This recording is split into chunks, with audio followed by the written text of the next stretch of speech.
Hello， 大家好，这里是大叔，今天给大家带来动作游戏《战斧传说》。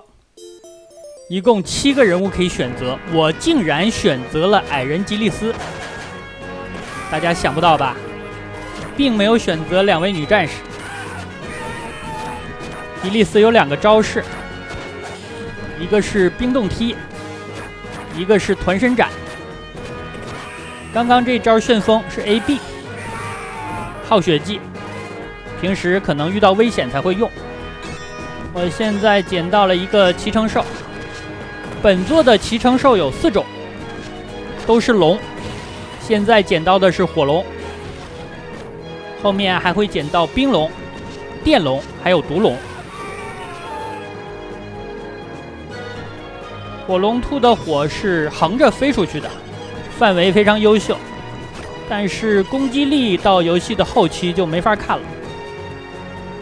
这款游戏为什么我选择了吉利斯呢？是因为它的攻击力是5格，7个角色里边有2个女战士，其中一个攻击力是2格，一个是1格。到了游戏的后期，可以说是举步维艰，甚至你会遇到一个比较恶性的 bug。大家注意，屏幕的上方是有时间倒计时的。正常情况下，你在打倒1批或者2批敌人之后，这个倒计时会给你增加重置，但是到游戏后期的一些个别的关卡，这个数值不会重置，就导致了攻击力低的角色无法在限定的时间范围内击倒敌人，时间走没了，你就会消耗1条命。所以说我就选择了攻击力比较高的矮人吉利斯。攻击力高的角色还有一个是3代的巨人傲虎，攻击力也是5格，攻击力低于3格的角色基本上是没法玩的。吉利斯的招式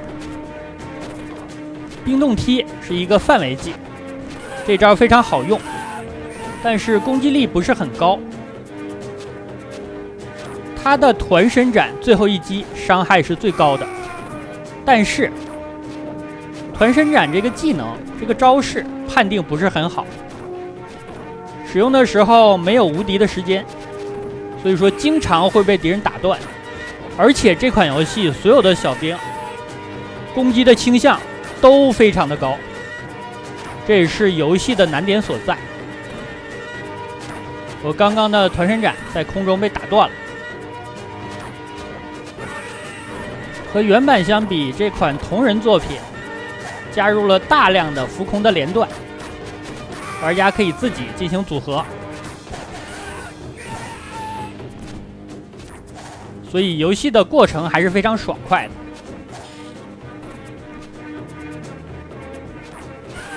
游戏的关卡设计也加入了分支，而且也融入了战斧前几座的一些关卡。我现在捡到的是毒龙，4种龙里边毒龙是最优秀的，它攻击敌方不会倒地，如果你的攻击节奏掌握得当的话，几乎可以无限连，包括 BOSS 都可以直接控死。吉利斯的物理攻击力比较优秀，但是他的魔法能力就稍差了，他捡到魔法瓶增加的魔法量是比较低的，所以整个游戏当中释放魔法的次数比女战士这种角色要少一些。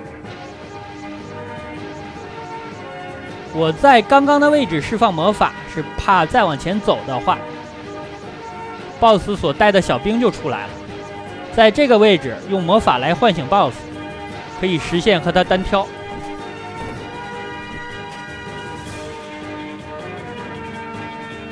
打完这里之后，涉及到游戏的第一个分支路线的选择。这个关卡就是3代的第1关后半段。这里我选择了走右路。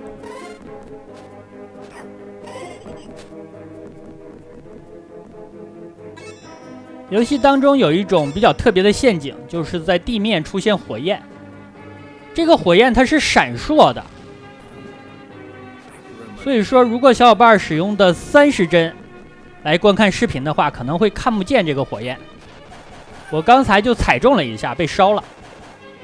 这个火焰在游戏当中是非常讨厌的陷阱，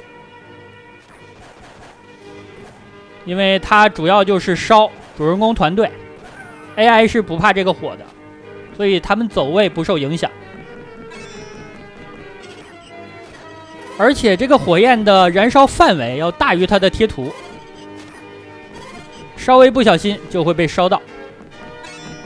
地面的这个龙是冰龙，冰龙的攻击范围比毒龙要弱，但是它也可以实现无限的攻击，可以把敌方无限的进行冰冻。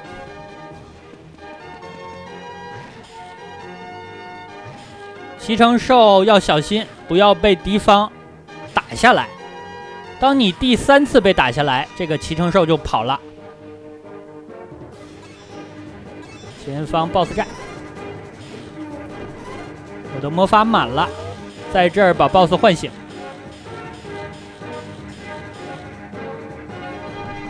这样的话又可以和他单挑了。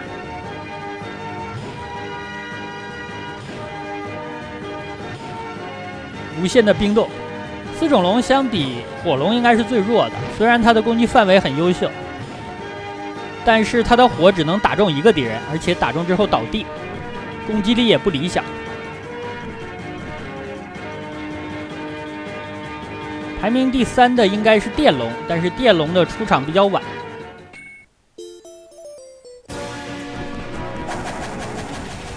这里来到了洞穴，上来就好多的落石。游戏的难度从这里就开始增加了。敌方的角色带盾，所以你攻击的时候会被防御掉，打乱你的攻击节奏。其实咱们也是可以防御的，防御的方法和街机平台的动作游戏《圆桌骑士》一样，并且在咱们防御成功一刹那之后，按攻击键可以进行防御反击。这个系统做的还是不错的。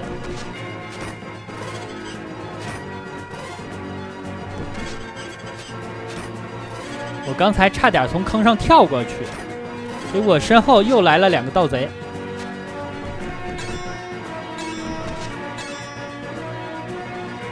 这个地方我就多 AB 了 ，AB 可以快速的把敌方推到陷阱里边去。直接让他们掉到坑里，但是 AB 会消耗一定的血量。有些 BOSS 会释放魔法，攻击范围很优秀，危急的时候可以释放一下咱们的 AB。这里我的魔法没有攒满，和其他的角色相比，打这个 BOSS 就要麻烦一点，咱们需要把 BOSS 推过去，让他掉到坑里。但是走位的时候不可避免的要把小兵也唤醒。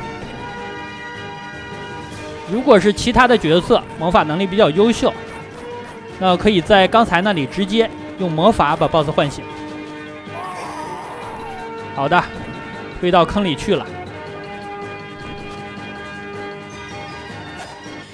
这款游戏的流程还是比较长的，我记得之前我给大家录制过一次，那次录制全程几乎每关使用的都是不同的角色，这次就打算用吉利斯从头打到尾，而且选择的路线是和上次不一样的。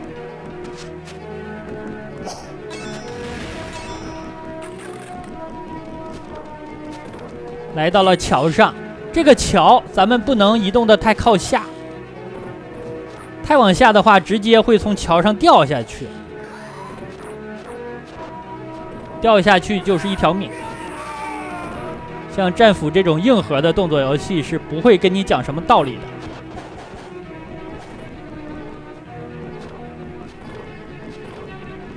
这种精英怪是老熟人了。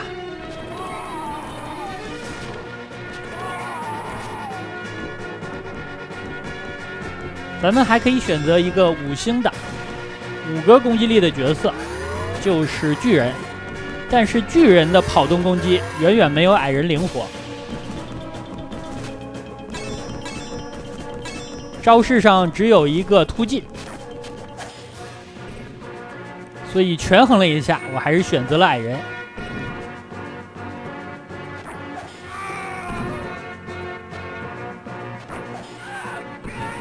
这招冰冻踢对付很多敌人真的是太好用了。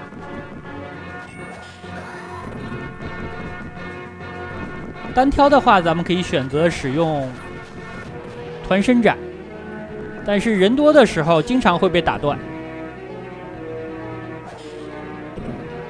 最后一击如果出不去的话，那攻击力会受到影响。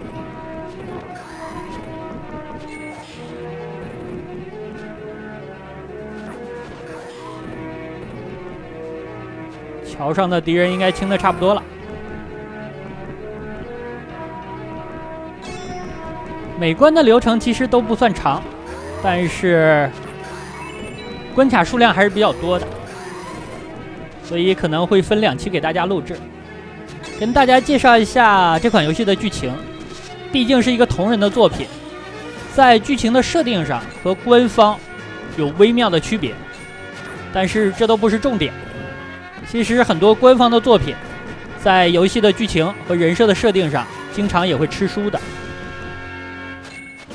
游戏讲述了在上古时期，神族和巨人爆发了战争。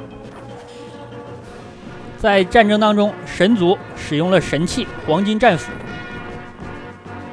并且赢得了胜利。但是战后神族也衰落了，在他们消失之前，把黄金战斧传给了人类，并且告诫人类，战斧只能用来维护和平，不能用来释放黑暗和破坏。但是有一天，有人偷走了黄金战斧。现在咱们知道了，偷走战斧的人就是死亡蝰蛇。他和死神缔结了契约，带领着恶魔的军队征服了王国。矮人吉利斯召唤了6名战士，想要夺回战斧，恢复和平。听起来游戏的剧情设定比较简单。矮人吉利斯再加上其他的6名战士，一共是7个人。这7个人就包括了游戏的1代、2代、3代的7个角色，其中1代和2代的角色是一样的，3代是4个新人。本关的前期我打得相当的克制，没有释放魔法。这个 BOSS 会魔法，会防御，很难处理。而且这里有一个比较恶性的 bug， 就是咱们把 BOSS 打到桥上的时候，不能再继续对他进行攻击了，否则他很容易卡在某一个位置不出来了。好，他上桥了，咱们要等他下来再打他。这个家伙攻击力很高，他的魔法是旋风，而且有跟踪的效果。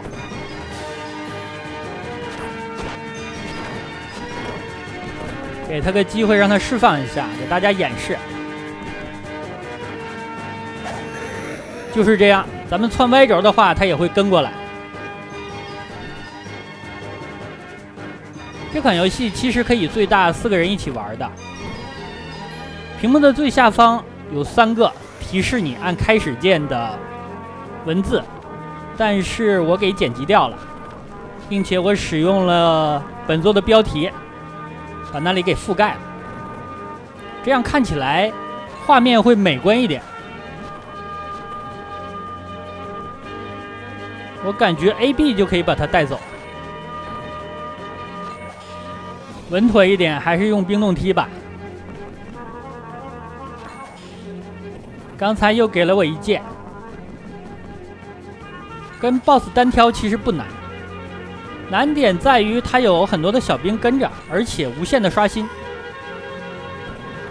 这个 BOSS 打完，今天的时间也就差不多了，就先给大家录制到这里。